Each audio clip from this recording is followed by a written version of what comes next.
Shalom saudara, senang berjumpa kembali. Kita masih melanjutkan pembahasan kita tentang tema pokok persepsi. Saya kembali menyarankan setiap saudara untuk juga menyaksikan pembahasan kita pada video-video sebelumnya agar bisa mendapatkan pemahaman yang lengkap.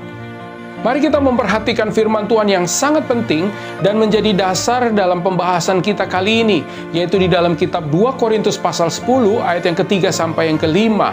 Memang kami masih hidup di dunia, tetapi kami tidak berjuang secara duniawi, karena senjata kami dalam perjuangan bukanlah senjata duniawi, melainkan senjata yang diperlengkapi dengan kuasa Allah yang sanggup untuk meruntuhkan benteng-benteng. Kami mematahkan setiap siasat orang dan merubuhkan setiap kubu yang dibangun oleh keangkuhan manusia untuk menentang pengenalan akan Allah. Kami menawan segala pikiran dan menaklukkannya kepada Kristus. Saudara, kita telah belajar untuk mengerti bahwa di dunia ini terdapat dua kubu yang berseberangan persepsi, yaitu kubu manusia duniawi dan kubu manusia rohani. Bahkan sepanjang sejarah zaman, kita telah menemukan bahwa kubu duniawi telah membentuk suatu sistem, tatanan, hukum, budaya, bahkan keyakinan agama. Kubu manusia duniawi bahkan menjadikan persepsi mereka sebagai kebenaran, bahkan kebenaran yang harus dipertahankan dan dibela dengan nyawa mereka sendiri.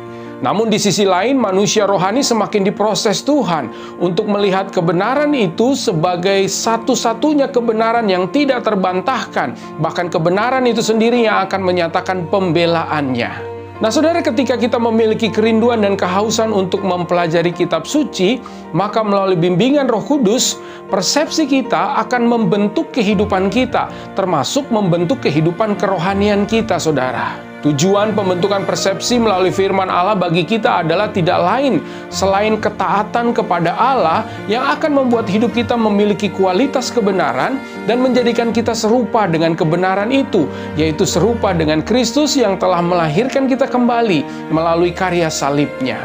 Inilah yang disebut sebagai pertempuran persepsi. Namun kita juga harus memahami bahwa pada akhirnya pertempuran persepsi itu sendiri terjadi di dalam diri orang percaya, di dalam diri setiap kita, saudara. Tawaran dunia dengan segala kesenangannya, tawaran hawa nafsu kedagingan, tawaran hikmat dunia yang dibentuk dengan berbagai kemasan seperti harta kekayaan, tahta, kedudukan, perzinahan, dan lain sebagainya. Itulah sebabnya kita memerlukan hikmat dan pengertian dari Tuhan untuk membedakan yang manakah yang berasal dari kebenaran Allah dan yang bukan.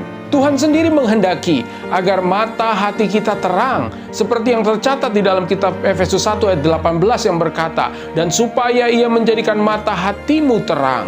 Karena itu saudara, saat ini saya akan mengajak setiap kita melihat bukti dari kitab suci yang menampilkan dua persepsi yang berbeda yang dimiliki oleh manusia ketika mereka melihat satu objek yang sama. Dalam Bilangan 13 ayat 25-29, 31 dan 33 berkata, sesudah lewat 40 hari pulanglah mereka dari pengintaian negeri itu dan langsung datang kepada Musa, Harun dan segenap umat Israel di Kades, di padang gurun Paran. Mereka membawa pulang kabar kepada keduanya dan kepada segenap umat itu dan memperlihatkan kepada sekaliannya hasil negeri itu. Mereka menceritakan kepadanya, kami sudah masuk ke negeri kemana kau suruh kami, dan memang negeri itu berlimpah-limpah susu dan madunya, dan inilah hasilnya. Hanya bangsa yang diam di negeri itu kuat-kuat, dan kota-kotanya berkubu dan sangat besar. Juga keturunan Enak telah kami lihat di sana. Orang Amalek diam di tanah Negeb, orang Het, orang Yebus, dan orang Amori diam di pegunungan. Orang Kanaan diam sepanjang laut dan sepanjang tepi sungai Yordan. Tetapi orang-orang yang pergi ke sana bersama-sama dengan dia berkata, kita tidak dapat maju menyerang bangsa itu, karena mereka lebih kuat daripada kita.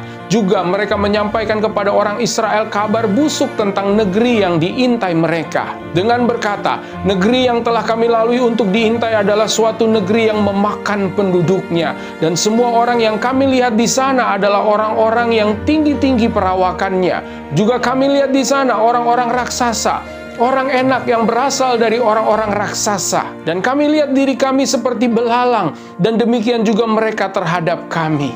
Namun selanjutnya dalam Bilangan 14 ayat 6-9 dicatat, tetapi Yosua bin Nun dan Kaleb bin Yefune yang termasuk orang-orang yang telah mengintai negeri itu mengoyakkan pakaiannya dan berkata kepada segenap umat Israel, negeri yang kami lalui untuk diintai adalah luar biasa baiknya. Jika Tuhan berkenan kepada kita, maka Ia akan membawa kita masuk ke negeri itu dan akan memberikannya kepada kita, suatu negeri yang berlimpah-limpah susu dan madunya.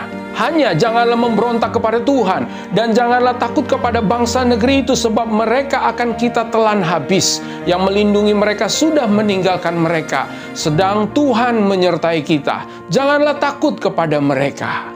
Nah saudara, dari bukti ini kita bisa menemukan bahwa persepsi sangatlah menentukan dan sangatlah krusial, bahkan menentukan masa depan kehidupan kita. Izinkan saya menyampaikan kembali apa yang menjadi kehendak Tuhan bagi saudara dan saya. Yang Tuhan kehendaki bagi kita adalah agar mata hati kita terang. Haleluya, haleluya, haleluya. Puji Tuhan saudara, pembahasan kita dengan tema persepsi ini masih akan berlanjut. Saya berdoa agar Roh Kudus menolong kita dan membawa kita pada seluruh kebenarannya. Dalam video selanjutnya, kita akan menemukan perbedaan antara berpikir positif dan berpikir benar. Terima kasih saudara sudah menyaksikan video ini. Selamat melanjutkan kehidupan yang berkemenangan bersama Kristus. Doa saya buat setiap saudara, Tuhan Yesus memberkati. Immanuel, Ia menyertai kita senantiasa.